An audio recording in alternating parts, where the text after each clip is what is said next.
इस दुनिया में अगर सबसे बड़ा रिहायशी महल है तो वो है ब्रुनाई के सुल्तान का।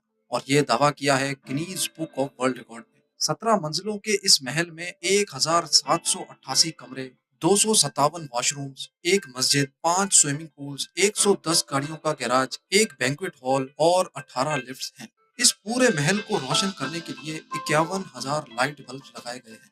ये महल 1984 में 1.4 बिलियन डॉलर्स में तामीर किया गया था, जिसकी आज कीमत 5 बिलियन डॉलर से भी तजावुज कर चुकी है, यानी 8,000 अरब रुपए। फ्लाइंग पैलेस ये नाम दिया गया है ब्रुनाई के सुल्तान के एयरबस A340 को, यानी उड़ने वाला महल। और वाकई ये नाम ना हो तो और क्या हो, ये हवाई जहाज वाकई एक उड़ने वाला महल ही है। इस पूरे हवाई जहाज में आरामदेह फर्नीचर, 100% प्योर सिल्क कारपेट्स और वॉशरूम्स में 24 कैरेट गोल्ड के वॉश बेसिन हैं। इस एयरबस की कीमत 233